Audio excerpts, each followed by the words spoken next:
궁금한 것이 있는데요. 서울에 있는 13억 원 정도 되는 아파트에 보증금 7억 원으로 하는 전세 계약을 하려고 하는데 그 아파트의 채권 최고액이 8억 4천만 원인 근저당 설정 등기가 되어 있네요. 그래서 제가 집주인에게 잔금 입주하는 날 그 전세 보증금을 다 드리면 그 돈으로 대출금을 상환하고 근저당 설정 등기를 말소해준다는 조건이라면 전세 계약을 하겠다고 하니까 집주인 말로는 대출금을 거의 다 상환했고 실제 대출금은 1억 원 정도 남아있기 때문에 근저당 설정 등기를 말소하지 않아도 안전하다고 하는데 그렇다면 그 근저당 설정 등기를 말소하지 않아도 되는 것일까요? 말소하지 않더라도 최소한 감액 등기를 해야 되는 것 아닐까요? 자, 사례와 같은 경우는 잔금 지급과 동시에 같은 날 근저당 설정 등기를 말소하는 조건으로 하든가, 아니면은 채권 최고액을 최대한 줄여서 감액 등기, 즉 변경 등기를 하는 조건으로 전세 계약을 해야 되는 것입니다. 자, 그래야만 임대차가 종료되었을 때 그 세입자가 전세 보증금을 온전하게 돌려받을 수 있는 것입니다. 자, 그런 근저당 설정 등기를 말소하지 않고서 입주한 세입자는 전입신고를 하고 확정일자를 부여받았다 하더라도 근저당권자보다 후순위 권리자이기 때문에 나중에 그 집이 경매나 공매에 붙여지게 되면은 이 선순위 권리자인 근저당권자에게 먼저 배당을 해주기 때문에 세입자는 전세 보증금의 전부나 일부를 돌려받기 어렵게 되는 것입니다. 배당액이 남는 것이 없거나 조금밖에 없기 때문이죠. 물론 소액보증금의 보호 요건을 갖추고 있다면은 선순위 근저당권자보다 우선해서 이 임차인이 소액보증금의 보호는 받을 수는 있습니다. 자, 근저당 설정 등기가 된 부동산 등기부 샘플을 한번 보겠습니다. 자, 우리 부동산 등기부는 물론 이제 크게 표제부 갑구 을구로 이렇게 구성되어 있죠. 표제부는 생략하고 여기서 갑구 을구만 나오는데요. 갑구는 물론 소유권에 관한 사항, 을구는 소유권 이외의 권리에 관한 사항이 나오기 때문에 갑구의 소유권에 관한 사항으로서 이제 소유권 보존자로서 소유자 진모모 씨가 이렇게 소유권자로 등기되어 있는 것이죠. 그리고 이제 을구에 순위번호 1번 등기 목적 근저당 설정 이렇게 되어 있고, 그 다음에 권리자 및 기타 사항란에 채권 최고액 금 8억 4천만 원 이렇게 되어 있는데 이것이 바로 근저당 설정 등기입니다. 자, 그리고 채무자는 이제 진모모씨로 되어 있죠. 즉 소유권자가 이제 농협으로부터 대출을 받고 그리고 근저당을 설정해 준 것이죠. 그리고 이제 근저당권자는 당연히 이제 농협은행 주식회사로 이렇게 되어 있습니다.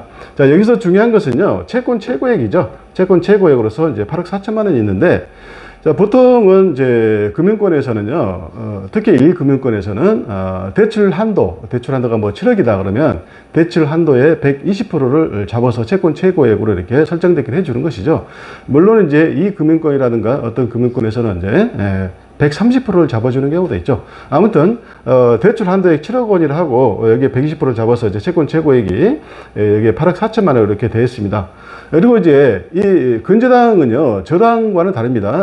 저당권 같은 경우는 7억을 대출받는다 그러면 확정채무로서 7억 원, 즉 대출해준 금융권 입장에서는 채권이죠. 그래서 확정채권이라서 7억 원 이렇게 딱 등기가 되는데, 근저당은 그렇지 않다는 얘기입니다. 근저당은 대출 한도액이 7억 원이다. 그러면은 그게 120%인데 130%를 잡아준다는 얘기고, 그 채권 최고액 범위 내에서 그 대출 한도액이 7억 원이기 때문에 그 7억 원 한도 범위 내에서 내가 대출을 받을 수 있고, 또 그 상환을 할 수도 있고, 전부 상환할 수도 있고, 일부 상환할 수도 있다.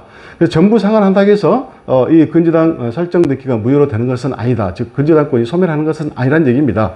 그래서 여기서 중요한 거는 이제 채권 최고액 8억 4천만 원 범위 내에서 아무튼 채권이 증감 변동한다. 즉 대출 채무가 증감 변동한다는 얘기고, 내가 예를 들어서 대출금을 다 상환한다 하더라도 여기에 근저당권 설정 등기 됐던 건 무효가 되는 것이 아니다. 즉 근저당권은 소멸하는 것이 아니다.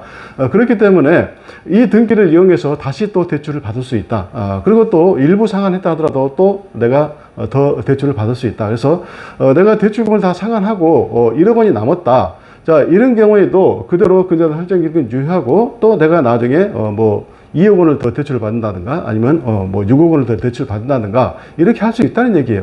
그렇게 대출을 추가적으로 받는다 하더라도 이 순위번호 1번 근저당 설정 등기에 의해서 담보된다는 얘기입니다. 그 순위가 그대로 유지되는 거예요. 자, 그렇기 때문에 자, 예컨대 임차인이 임대인과 이제 전세 계약을 하고 그리고 이제 보증금을 7억 원을 다 주고 잔금 다 치르고 그리고 이제 당일날 입주하고 전입신고하고 확정일자까지 받았다 이거예요. 그러면 그 다음날 대항력이 발생하고 우선 변제권이 발생하죠. 자, 그렇지만은 그 후로 다시 임대인이 추가적으로 대출을 더 받아버리면, 예컨대 뭐 5억 원을 더 받았다, 6억 원을 더 받아버리면, 이런 경우에 추가적으로 대출을 더 받은 부분은 그대로 순위가 그대로 1순위가 된다는 얘기입니다. 순위번호로서 근저당 설정듣기 요것에 의해서 담보된다는 얘기입니다. 즉 그 임차인의 보증금 채권, 즉 우선 변제권에 있는 임차인의 그 보증금 채권보다 선순위가 돼버린다는 얘기입니다. 그래서 만약에 이런 상황에서 이 당해 주택이 경매나 공매에 붙여져서 매각돼 버리면 그 매각 대금으로부터 배당을 하게 되는데, 물론 이제 경매 비용이라든가 여러 가지 비용을 제하고 그리고 이제 다른 것이 없다고 하면 여기에 근저당권자인 농협에 먼저 피담보 채권을 배당을 해 주겠죠. 그리고 남은 것이 있다가 하면 이제 임차인인 전세권자에게 배당을 해 주겠지만, 남은 것이 없다면 배당을 받을 수 없다는 얘기입니다. 자, 물론 이 임차인이 소액보증금의 요건을 갖췄다 하면 이 1순위 근저당권자인 농협보다 선순위로 배당을 받아갈 수는 있겠죠. 그렇죠? 아무튼 이런 상황에서는 임차인인 전세권자가 자기의 전세 보증금을 전부 다 배당받기는 어려운 상황이 될 수 있다는 얘기입니다. 자, 따라서 그 임차인의 입장에서는 그 임대차 계약을 체결하고자 하는 그 주택, 그 집에 그 근저당 설정등기가 되어 있는 경우에는 임대차 계약을 체결할 때 반드시 그 잔금 지급과 동시에 근저당 설정등기를 말소하도록 하는 그 내용을 임대차 계약서 특약사항에 기재하도록 해야 되는 것입니다. 물론 이제 임대인이 그 자금이 부득이하게 꼭 필요해서 거기에 말소를 못하겠다, 근저당 설정등기 말소 절차에 협력을 못하겠다, 이렇게 한다고 하면 그 채권 최고액을 최대한 줄여서 그 등기를 하는 수밖에 없습니다. 즉 안전한 범위 내에서 채권 최고액을 최대한 줄여서 변경 등기 내지는 감액 등기를 하는 수밖에 없습니다. 이때는 물론 이제 그 주택의 시세와 그 다음에 내 보증금, 그리고 감액 등기되는 피담보 채권액, 이걸 전체적으로 종합적으로 평가해서 내 보증금이 안전하게 지켜질 수 있다, 이런 안정권 범위 내에서 채권 최고액을 감액하는 변경 등기를 해야 되겠죠. 그래서 부득이한 경우는 그런 이제 변경 등기 내지 감액 등기를 하도록 하는 특약사항을 임대차 계약서에 이제 기재하도록 해야 되는 것입니다. 따라서 이제 임대차 계약서에 이러한 특약사항을 기재한 경우에는 잔금 입주하는 날 임차인이 이제 그 전세 보증금 잔금을 이제 임대인에게 다 지급하게 되면 임대인은 그 보증금을 받아서 그 대출은행에 이제 그 대출금을 상환하고 근저당 설정등기 말소 절차에 들어가겠죠. 근데 이제 말소를 못하고 채권 최고액을 최대한 줄여서 변경 등기 내지 감액 등기를 하도록 했다고 하면 이제 대출금 일부를 남겨놓고 최대한 채권 최고액을 줄여서 이제 변경 등기 내지 감액 등기를 이제 하면 될 것입니다. 근데 임대인이 약속을 해놓고도 그 보증금을 받아서 그 대출을 상환하지 않는다든가 그 근저당권 설정등기 말소 내지 변경 등기 내지 감액 등기를 안 하는 경우도 있어요.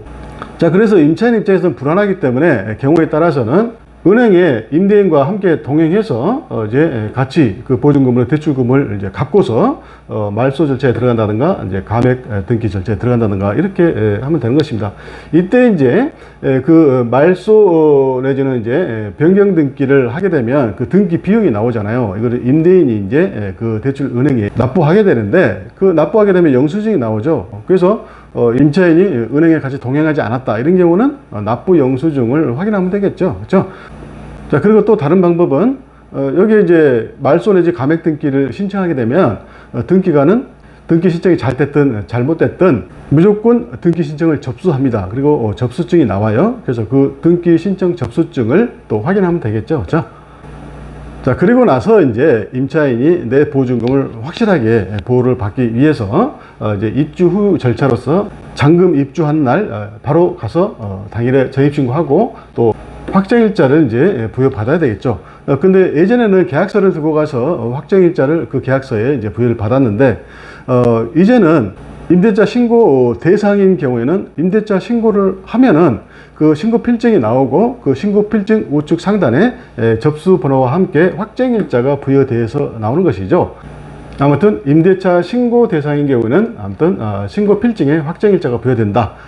다만 임대차 신고 대상이 아닌 경우에는 계약서를 가지고 가서 거기에 확정일자를 부여받으면 된다. 이렇게 아시고요.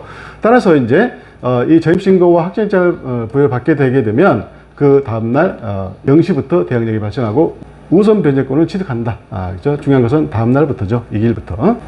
자, 그리고 이 등기 신청 사건 처리 현황 확인 제도가 있습니다. 즉 인터넷 등기소에 접속해서 거기에 살펴보시면은 등기 신청 사건 처리 현황 확인이라는 그 확인란이 있어요. 거기에서 들어가 보시면 이제 근저당권 말소 등기라든가 감액 등기를 신청했으면 그 진행 중인 것이 확인이 됩니다. 현재 어떻게 진행되고 있는가?